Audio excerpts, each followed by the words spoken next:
நீதி வழங்கும் போது அண்ணன் தம்பி சொந்தம் பந்தம் பணக்கார ஏழை எதையுமே பார்க்க கூடாதுடா. நாயத்தை மட்டும் தான் சொல்லணும். அனைவருக்கும் வணக்கம். இலங்கை யாழ்ப்பாணத்தை சார்ந்த பாராளுமன்ற உறுப்பினர் திரு அர்ஜுனா ராமநாதன் அவர்கள் தமிழ்நாடு முதலமைச்சரை பார்ப்பதற்காக தமிழ்நாட்டுக்கு வந்து ஒரு பத்திரிகையாளர் சந்திப்பு நடத்திருக்காரு. பத்திரிகையாளர் சந்திப்பில் பத்திரிகையாளர் அதாவது பாலிமர் செய்தியாளர் ஒரு கேள்வி கேட்குறாங்க.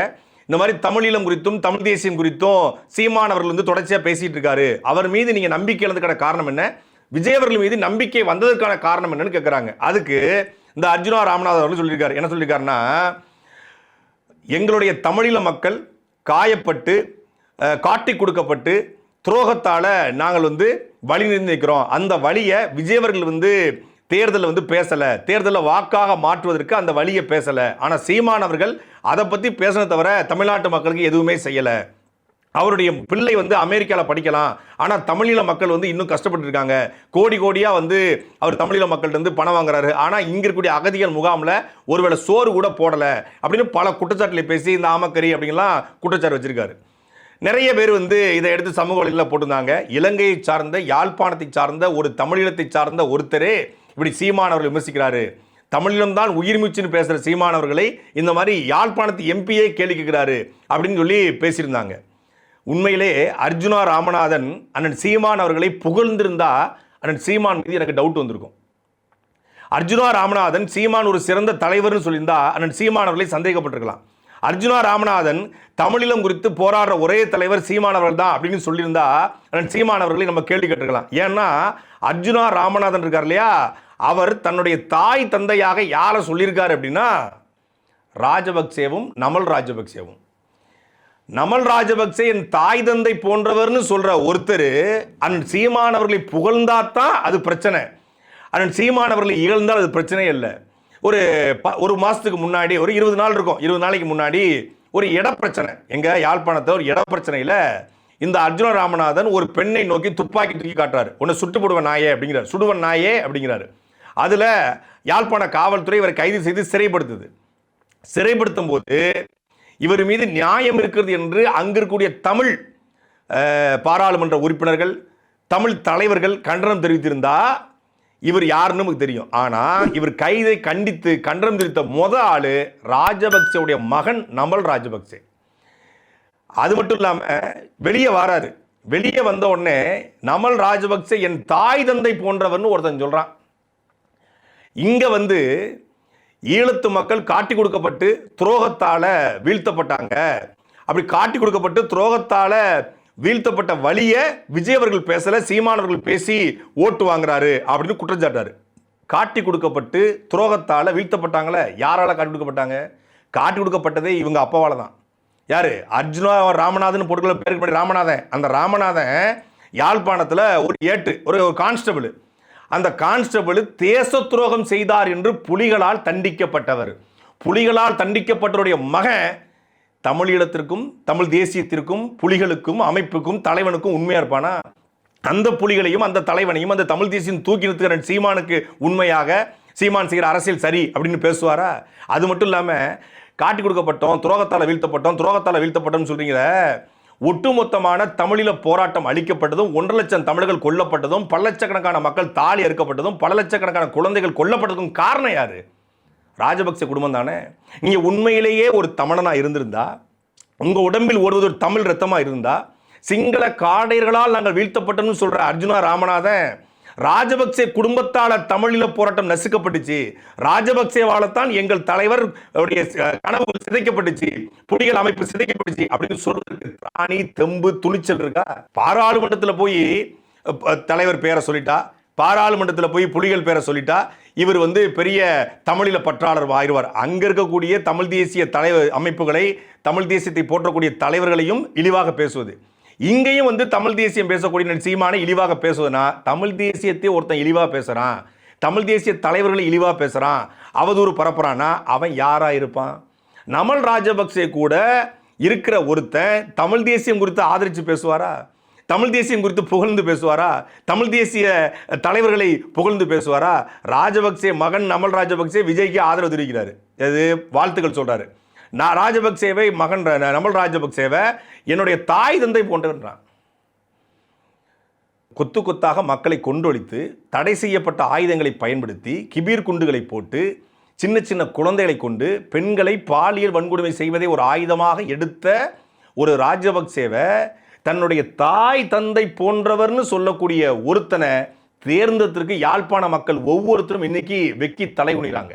யாழ்ப்பாண மக்கள் காரி உமிழ்றாங்க இவரை. அந்த சும்மா யாழ்ப்பாணத்தில் இவர் வந்து ஏதோ ஒரு மருத்துவமனையில் இருந்த ஊழலை கண்டுபிடிச்சிருக்காரு. சரி, வைத்தியராக இருக்காரு, மருத்துவராக இருக்காருன்னு சொல்லி ஓட்டு போட்டிருக்கான். ஓட்டு போட்ட பிறகு தான் தெரியுது இவன் எப்பேற்பட்ட அயோக்கியர் என்பது. இந்த மருத்துவர் அர்ஜுனா ராமநாதன் தொடர்ச்சியான குற்றச்சாட்டில் வைக்கிறார். அதாவது அண்ணன் சீமானவர்கள் குறித்து தொடர்ச்சியான குற்றச்சாட்டு வைக்கிறார். அதில் என்ன முக்கியமான குற்றச்சாட்டு தெரியுமில்ல?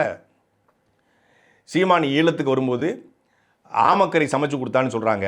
அது அப்பட்டமான பொய். சீமானுக்கு வந்து 50 கிலோ 60 கிலோ ஆமக்கறி சமைச்சு கொடுத்துட்டோம்னா ஒரு ஆமக்கறியோடைய எலும்பெல்லாம் கழிச்சா அது 300 கிராம் தான் ஒரு ஆமை வரும். 50 கிலோ கொடுக்கணும்னா கிட்டத்தட்ட 4000-40,000 ஆமைகளை வந்து பிடிக்கணும். சீமான் கூட வந்தவங்களுக்குலாம் ஆமக்கறி கொடுத்துருந்தா யாழ்ப்பாணத்தில் ஆமையே இருந்திருக்காது அப்படின்னு இவர் வந்து அறிவுபூர்வமாக பேசுகிறாராம். அதாவது வைத்தியரா இல்லை பைத்தியரான்னு தெரியல. ஒரு ஆமை 300 கிராம்லையும் இருக்கும், 300 கிலோவிலையும் இருக்கும் என்பதை ஆதாரப்பூர்வமாக 1,00,000 காணொலியில் பல ஆயிரக்கணக்கான ஈழத்தமிழர்கள் பேசியிருக்காங்க. முன்ன பின்ன கடற்கரை பக்கம் போய் கடல்வாழ் மக்களோட கலந்து அவங்க ஆமக்கறி சாப்பிடுவாங்களா சாப்பிட மாட்டாங்கன்னு பார்த்துருந்தா தெரிஞ்சிருக்கும். அதாவது உண்மை தெரியும், ஏதாவது ஒன்று பேசணும், பொய்யா பேசணும் என்று திட்டமிட்டு அவதூறு பரப்புவதற்காக வந்தது விஜய் அவர்களை பார்க்க, விஜய் அவர்களை வாழ்த்த. ஏன் விஜய் அவர்களை பார்க்க வந்து நீங்கள் நாம் தமிழ் நாம் தமிழ்நாட்டில் தோத்துருச்சுல்ல, நாம் தமிழ் 4% இல்லைல்ல, அப்புறத்துக்கு நாம் தமிழ் குறி வச்சு பேசணும்? ஏன் நாம் தமிழ் தலைமை சீமானவர்களை குறி வச்சு பேசணும்? இதுதான் அவர் கொடுக்கப்பட்டிருக்கிற அஜெண்டா. எவனோ தூக்கி போட்ட எலும்பை கவ்வி கொண்டு வந்து இங்கே வந்து கக்கி இருக்கிறது. சாதாரணமாக ஒரு ஆமையை நாங்கள் எலும்பு எல்லாத்தையும் கலட்டி அதனுடைய ரச்சியை எடுத்தால் குறைஞ்சது ஒரு 300 கிராம் தான் வரும். அது பிறகு சீமானுக்கே நான் 50 கிலோ வத்தல் கொடுப்பதாக இருந்திருந்தால் நான் நினைக்கிறேன் யாழ்ப்பாணத்தை சுற்றி ஆமையே இருக்கக்கூடாது. இப்போ அர்ஜுன ராமநாதன் சொல்றாரு இனப்படுகொலை அப்படிங்கிற வார்த்தையை பயன்படுத்தாரு. இனப்படுகொலை நடந்துச்சு, இனப்படுகொலையுடைய வழியை வந்து உலகத்திற்கு கடத்துவதற்காகத்தான் நான் தமிழ்நாட்டுக்கு வந்திருக்கேன்றாப்புல. இனப்படுகொலைய வழியை கடத்துவதற்காக தமிழ்நாட்டுக்கு வந்திருக்கிற மரியாதைக்குரிய அர்ஜுனா ராமநாதன் அவர்கள் அந்த இனப்படுகொலை செய்வதற்கு தமிழ்நாட்டில் யார் யாரெல்லாம் உதவி செய்தாக, இந்தியாவிலிருந்து யார் யாரெல்லாம் உதவி செஞ்சாங்க அப்படிங்கிறத பேசுவீங்களா? இங்கிருந்து வட்டியில்லா கடனாக 1,00,000 கோடி எடுத்து கொடுத்து ஒரு தாலிக்கு 1,00,000 தாலியை அறுத்தவர் சோனியா காந்தி என்பவர் உலக தமிழர்கள் அத்தனை பேருக்கும் தெரியும். காங்கிரஸ் கட்சி விரும்பிய போரை, அதாவது இந்தியா விரும்பிய போரைத்தான் நாங்கள் நடத்தினோம் என்று அன்றைய ராணுவ தளபதியாக இருந்த சரத் பொன்சேகா சொன்னார். உங்களுடைய தாய் தந்தைன்னு சொல்றீங்க இல்லையா, உங்க அப்பா ராமநாதன், ஆனால் இவர் அப்பாவா ராஜபக்சே சொல்றாரு. யார் அப்பான்னு தெரியல எனக்கு. ராஜபக்சேவுடைய மகன் இந்த அர்ஜுன ராமநாதன், அந்த ராஜபக்சேவுடைய தம்பி அர்ஜுன ராமனுடைய சித்தப்பா கோத்தபய ராஜபக்சே இல்லையா, அந்த கோத்தபய ராஜபக்சே சொன்னாரு காங்கிரஸ் விரும்பிய போர், சோனியா காந்தி விரும்பிய போர், ராகுல் காந்தி விரும்பிய போர், பிரியங்கா காந்தி விரும்பிய போர். அந்த ராகுல் காந்தி, அந்த சோனியா காந்தி, அந்த பிரியங்கா காந்தி இருக்கிற காங்கிரஸ் கட்சியோடு இன்னைக்கு தாவேகா கூட்டணி வைத்து ஆட்சி அதிகாரத்தை, அதாவது தேர்தலுக்கு பிறகு கூட்டணி அமைத்து ஆட்சி அதிகாரத்தை உறுதிப்படுத்தியிருக்கிறது. அந்த காங்கிரஸோடு கூட்டணி வைக்க தாவேகா கொடுத்து கேள்வி கேட்க வக்கற்ற, துப்பற்ற, தெம்பற்ற, திராணியற்ற, துணிச்சலற்ற, ஆண்மையற்ற, தமிழ் பற்றற்ற, தமிழில பற்றற்ற இந்த அர்ஜுனா ராமநாதன் அண்ணன் சீமானை பேசுறதுக்கு நாக்கு கூசலையா, வாய் கூசலையா உங்களுக்கு? இல்ல, காங்கிரஸுக்கு இந்த போருக்கும் சம்பந்தமே இல்லை, காங்கிரஸ் எதுவுமே செய்யல, காங்கிரஸ் இங்கிருந்து ரேடார் அனுப்பல, காங்கிரஸ் இங்கிருந்து கப்பல்கள் கொடுக்கல, காங்கிரஸ் இங்கிருந்து ஆயுதங்கள் கொடுக்கல, காங்கிரஸ் இங்கிருந்து ராணுவ வீரர்களை அனுப்பல, காங்கிரஸ் இங்கிருந்து தடைகளை போடல, எல்லாம் பண்ணல அப்படின்னு உங்களால பேச முடியுமா? தெரியாம பண்ணிச்சு காங்கிரஸ் அப்படின்னு சொல்ல முடியுமா? சோனியா காந்திக்கு தெரியாது, ராகுல் காந்திக்கு தெரியாது, பிரியங்கா காந்திக்கு தெரியாது, அவங்களுக்கு தெரியாம தான் அந்த போர் நடந்துச்சு அப்படின்னு உங்களால பேச முடியுமா? பேசக்கூடிய துணிச்சல் உங்களுக்கு இருக்கா? இன்னைக்கும் எதற்காக நீங்க தலைவரை வந்து ஆதரிச்சு அங்க பேசுறீங்களே, அந்த நிலத்துல தடை ஏன் இந்தியாவோட தடை? இந்த தடையை உடைக்க வேண்டும், எங்களுடைய தமிழீழ மக்கள் இங்கே வந்து செல்ல வேண்டும் என்பதற்காக விடுதலை புலிகள் மீதான தடையை உடைக்க வேண்டும். அர்ஜுன ராமநாதன் பேசுவாரா? அண்ணன் சீமான் பேசுவாரு. என் தலைவன் பிரபாகரன், என்னுடைய ஒரே தலைவன் பிரபாகரன், தமிழீழ தலைவன் தான் என்னுடைய தலைவன் என்று அண்ணன் சீமான் பேசுவார். அர்ஜுனா ராமநாதன் பேசுவாரா? தமிழ்நாட்டில் நின்று கொண்டு பேசுவாரா? பேச முடியுமா? உனக்கு பேசுகிற துணிச்சலும் தெம்பு உனக்கு இருக்கா? அங்க போய் பாராளுமன்றத்தில் பேசுனா 4 பேரை ஏமாத்தலாம் என்பதற்காக தலைவர் பேரை உச்சரிப்பது, இயக்கத்தின் பெயரை உச்சரிப்பது, மாவீரர்கள் பெயரை உச்சரிப்பது. மாவீரர்கள் பெயரை உச்சரிப்பதற்கு அர்ஜுனா ராமநாதனுக்கு முதல்ல ஒரு தகுதி இருக்கா? இத்தனை ஆண்டுகள் நடந்துருச்சு, எத்தனை மாவீரர் நாட்கள், அந்த மாவீரர் நாள் என்னைக்காவது அர்ஜுன ராமன் கலந்து கொண்டது உண்டா? அதெல்லாம் வேண்டாம். போரில் பாதிக்கப்பட்ட மக்கள் இன்னைக்கும் ஈழத்தில் இருக்காங்க, காணாமல் போனவர்கள் இருக்காங்க. செம்மணி புதைகுழி வெளியே வந்துச்சு, அது குறித்து என்னைக்காவது இந்த அர்ஜுன ராமநாதன் பேசியிருக்காரா? அதுக்கான போராட்டங்கள் ஈடுபட்டிருக்காரா? அதுக்கு இன்னும் அரசு சரியான நடவடிக்கை எடுக்கணும்னு குற்றச்சாட்டு இருக்கு, அது குறித்து என்னைக்காவது பேசியிருக்காரா? இங்க சிறப்பு முகாமை மூட வேண்டும்.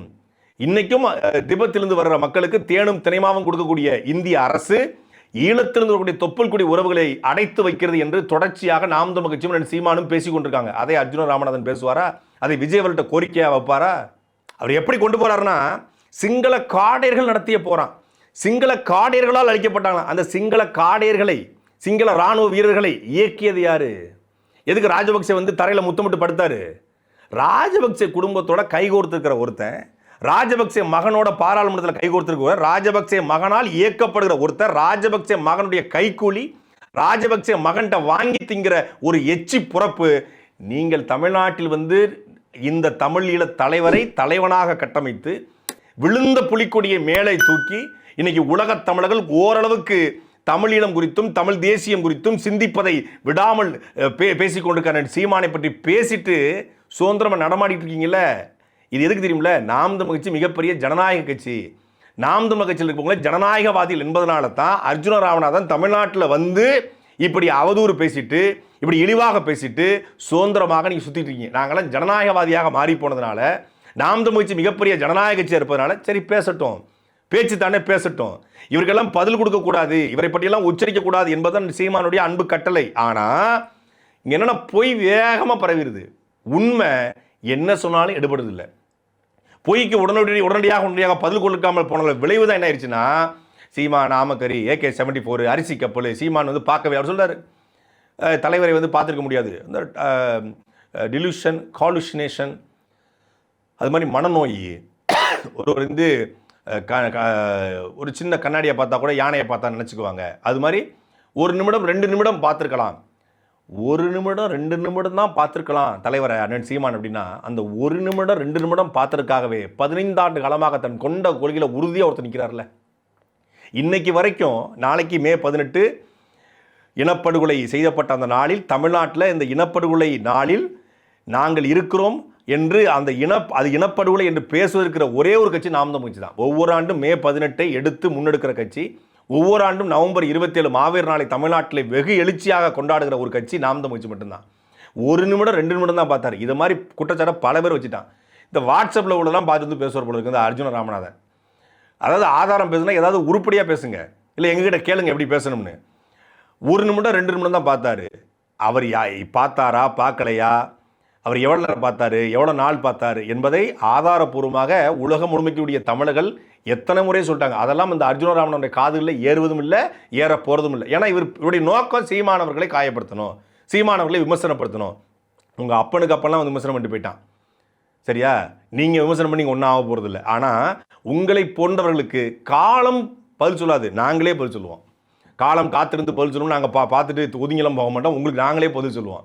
அவர் சொல்லியிருந்தார், சாட்டை அண்ணா என்னை நேர்காணல் எடுப்பாரா? நான் இங்கே தான் உட்காந்துருக்கிறேன் அண்ணா நகரில், வாங்கினேன் உட்காந்து பேசுவோம். 1 to 1 இருக்கிறவங்கள உங்களுக்கு எதுவுமே உங்களுக்கு நீங்கள் எப்படி வந்தீங்களோ சொல்லி போட்டு அப்படியே உங்களை அனுப்பி வைக்கிறோம். வாங்க வாங்க நீங்கள் வாங்க. நீங்கள் என்ன ராஜபக்சே மகனை கூட கூட்டுவாங்க, நம்மள் ராஜபக்சோட கூட்டுவாங்க, 2 பேரும் உட்காந்து பேசுவோமே. என்ன நடந்துச்சு, யார் நடந்துச்சு, யாரால் அந்த இனப்படுகொலை நடந்துச்சு பேச தயாராக இருக்கீங்களா? யார் யார் இனப்படுகொலை செய்தாங்கன்னு பேச தயாராக இருக்கீங்களா? காங்கிரஸோடைய ரோல் என்ன அப்படிங்கிறத பேச தயாராக இருப்போமா? இல்லை ராஜபக்சே குடும்பத்துக்கு என்ன பங்கு, ராஜபக்சே குடும்பத்துக்கும் உங்களுக்கு என்ன பங்கு, நமல் ராஜபக்சேக்கும் உங்களுக்கு என்ன தொடர்பு என்பதை பேசுவோம். இல்லை உங்கள் அப்பா தேச துரோக வழக்கில் எப்படி இல்லாமல் ஆனார், ஏன் தேச துரோகியாக மாறினார் என்பதை பற்றி பேசுவோமா? எங்களுடைய தேசிய தலைவருடைய பெயரை சொல்றதுக்கோ, தமிழீழ விடுதலை புலிகளுடைய பெயரை சொல்றதுக்கோ, தமிழீழ மாவீரர்கள் விடுதலைக்காக போராடிய மாவீரர்களை பெரியவர் கதைக்க இயலாது. எங்களுடைய மக்களை மதிக்காதவரால் எங்களை விடுதலை போராட்டத்தை பற்றி கதைக்க வேண்டிய எந்த தேவையும் இல்லை. தயவு செய்து நான் திருப்பியும் சொல்லுறேன், மிக தெளிவா சொல்லுகிறேன். எங்களுடைய மக்களை இழிவுபடுத்தி கொண்டு மாவட்ட ரீதியாக கேவலப்படுத்துகிற இந்த பாராளுமன்ற உறுப்பினரை தயவு செய்து தமிழ் மக்கள் இவருக்கு வாக்கு போட்டவர்கள், தெரிஞ்சோ தெரியாம இவர் நல்லதை செய்வார்கள் என்ற நம்பிக்கையில வாக்கு போட்டவர்கள். இனிவரும் காலங்களில் நீங்கள் ஒரு நல்ல முடிவெடுப்பீர்கள். அப்புறம் அந்த அர்ஜுன ராமன் சொல்றாப்புல ஈழ அடைந்த அந்த வழியை வந்து விஜய் அவர்கள் வந்து ஓட்டா கேட்கலையாம் தேர்தல் பிரச்சாரத்தில். சீமானவர்கள் வந்து அதை தவிர தமிழ்நாட்டு மக்களுக்கு எதுவுமே பண்ணலையாம். 16 ஆண்டு காலமாக சீமானவர்கள் தமிழீழ கொள்கையிலிருந்து ஒரு துளி கூட மாறுபடலை. ஆனால் தமிழ்நாட்டில் அவர் நடத்தாத போராட்டம் கிடையாது, தமிழ்நாட்டில் அவர் பேசாத பிரச்சனை கிடையாது. ஆற்றுமல் கொள்ளை தொடங்கி, கனிமூல கொள்ளை தொடங்கி, பரந்தூர் தொடங்கி, தூய்மை பணியாளர் பிரச்சனை தொடங்கி, மீத்தேன் திட்டம், ஹைட்ரோ கார்பன் திட்டம், எல்லா போராட்டத்தையும் நிற்கிறாரு. தமிழ்நாட்டு மக்களுக்கு எதுவுமே பேசலன்றாப்புல, தமிழத்தை மட்டும் தான் பேசலன்றாப்புல. அப்போ நீங்கள் அண்ணன் சீமானுடைய பேச்சையும் கேட்கல, யாரோ எழுதி கொடுத்த ஸ்கிரிப்டை தூக்கிட்டு வந்து உட்காந்து பேசிகிட்டு இருக்கீங்க. என் மீனவனை அடித்தால் சிங்கள மாணவனை அடிப்பேன்னு சொல்லி தமிழ்நாட்டு மீனவனுக்காக அண்ணன் சீமான் சிறைக்கு போனாரா, இல்லை ஆஸ்திரேலியா மீனவனுக்காக சிறைக்கு போனாரா? தமிழினத்துக்காக எதுவுமே பண்ணல. பிரபாகரன் சொந்த அண்ணன் என்று சொன்னதற்காகத்தான் தேசிய பாதுகாப்பு சட்டம் அவர் மீது 3 முறை ஜெயிலு, கிட்டத்தட்ட ஓராண்டு ஜெயிலு, ஓராண்டு சிறைவாசமும் மீனவர்களுக்காகவும் தமிழீழத்திற்காகவும் பேசியிருக்காக தான் சிறைக்கே போனார். எதுவுமே பண்ணாதவர் தான் 1 வருஷம் ஜெயிலு தூக்கி போட்டாங்களா, இல்லை வருமான வரி வழக்கா, இல்லை வெளிநாட்டு கார் இறக்குமதி பண்ண வழக்கா, இல்லை வேற ஏதாவது படத்துக்கு வாங்கின சம்பளத்தை மறைச்ச வழக்கா? அப்படிலாம் இல்லை. மீனவர்களுக்காகவும் தமிழீழ மக்களுக்காகவும் தலைவருக்காகவும் பேசி தடை இருக்கிறது. இன்னைக்கும் இந்தியாவில் இன்னைக்கும் தடை இருக்கிறது. கொடியை பயன்படுத்த முடியாது, தலைவர் பேரை உச்சரிக்கக்கூடாது. ஆனாலும் தலைவர் பேரை உச்சரித்து அந்த தடை இருந்தாலும் தடையை உடைத்து நிற்கிற ஒரு கட்சி நாம் தமிழர் கட்சி. இது அரசியலுக்காக பேசுது, வாக்குக்காக பேசுது. தலைவரை பற்றி பேசினா வாக்கு கிடைக்கும், ஈழத்தை பற்றி பேசினா வாக்கு கிடைக்கும், என்ன படுகொலை பற்றி பேசினா வாக்கு கிடைக்கும்னா எல்லாரும் அதே பேசிட்டு போயிருக்கலாம்ல. ஏன் அதை பேசலை? திமுகவும் அதை பேசிட்டு போயிருக்குமே. அது பேசினா அது வாக்குக்காக பேசலை, அவருடைய வாழ்க்கைக்காக பேசுறாரு. அது அரசியல் அல்ல, அவசியம் என்று சொல்லி சொல்லி பேசுகிறாரு. அப்படி பேசுகிற ஒருத்தரை நீங்கள் புகழ்ந்தால்தான் எங்களுக்கு ரொம்ப வருத்தமாக இருக்கும். எதுக்கு இவர் புகழ்றாரு? நம்மள் ராஜபக்சேவை அப்பான்னு சொல்கிற ஒருத்தன், ராஜபக்சேவை தாய் தந்தை போன்றவன்னு சொல்கிற ஒருத்தன் தமிழ்நாட்டில் வந்து அண்ணன் சீமானை புகழ்றான்னா தான் நமக்கு சந்தேகம் வந்திருக்கணும். இப்போ நமல் ராஜபக்சேவோட நண்பர், நமல் ராஜபக்சேவுடைய மகன், தாய் தந்தைன்ட்டாப்ல, அவருடைய மகன் அர்ஜுனா ராமநாதன் அண்ணன் சீமானை இகழ்வதனால் அண்ணன் சீமான் ஒரு சிறந்த தலைவராக இப்போது தெரிகிறார். அவர் அவருடைய கோட்பாட்டில் உண்மையா இருக்கார் என்பதை அர்ஜுனா ராமநாதனுடைய வார்த்தைகள் மூலமாக தெரிய வருகிறது.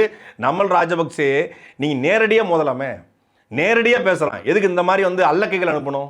எப்படி அண்ணன் சீமான் காங்கிரஸ் என்றதை இனத்துரோகி, அந்த துரோகியை நான் ஆள விட மாட்டேன் என்று கிட்டத்தட்ட 15 ஆண்டுகளாக என்று கத்தி கத்தி காங்கிரஸை துரோகியன் என்பதை தமிழ் ஒவ்வொரு மக்களுக்கும் தெரியப்படுத்தினாரோ, வெளிச்சம் போட்டு காட்டினாரோ, அதுபோல டாக்டர் அர்ச்சனா என்பவர் தமிழினத்தின் பெருந்துரோகி. சமகாலத்தில் எங்கள் இனத்துக்காக தமிழ் தேசியத்தை நோக்கி நாங்கள் போய்கொண்டிருக்கிறோம், அதை அடித்து உடைக்கும் ஒரு பெருந்துரோகி என்றதை சொல்லி அடுத்த முறை பாராளுமன்ற தேர்தல்ல டாக்டர் அர்ச்சனா உள்ளுக்கு போக மாட்டேன். அது நான் இதுல உறுதிப்பட சொல்றேன். அது அவருக்கே தெரிஞ்சிட்டு அப்ப அவர் என்ன செய்ய மாறான்னு சொன்னா, அப்ப விஜய்க்கு ஆதரவா கழிச்சிட்டோம், சீமான எதிர்த்திட்டம் சொன்னா விஜய் ரசிகர்கள் வந்து எங்கட ஈழத்திலே மிதிக்கணும், அப்ப அவையில் அடுத்த முறை தேர்தலுக்கு வந்து ஏதாவது வாக்களிச்சிடணும் என்ற எண்ணத்துல இப்பயே வந்து அடிக்கொண்டு ஏன்னு சொன்னா இவர் எந்த அரசியல் ரீதியான நன்மையும் அரசியல் ரீதியாக அரசை எதிர்த்து கழிச்சதுமே கிடையாது. அப்புறம் அவர் கேட்டிருந்தாரு, தமிழ்நாட்டில் கூடிய அகதிகள் முகாமில் வாழக்கூடிய ஈழத் தமிழர்களுக்கு சீமான் என்ன செய்தார் அப்படின்னு.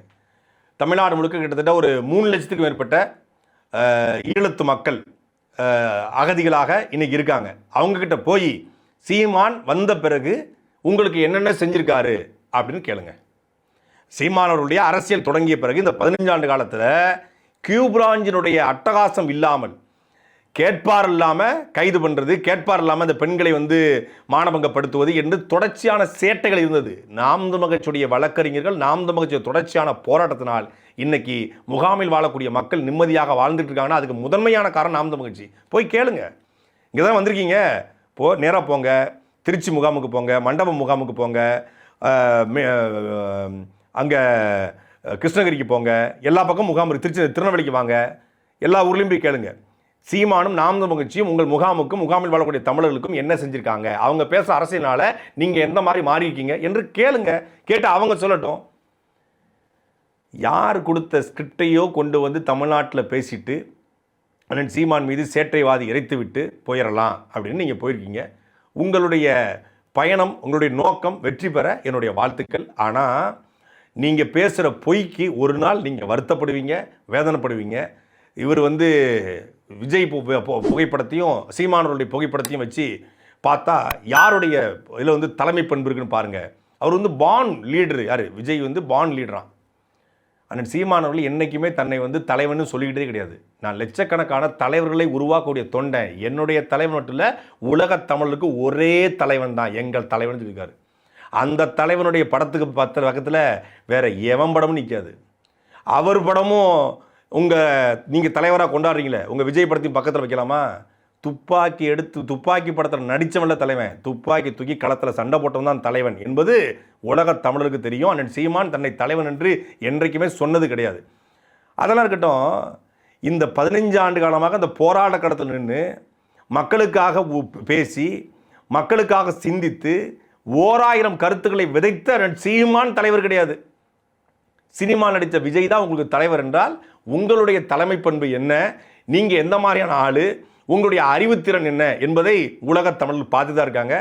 நீங்கள் பார்த்து பத்திரமா எல்லா இடத்துக்கும் போயிட்டு நிம்மதியாக வாழணும்னு நான் வேண்டிக்கிறேன்.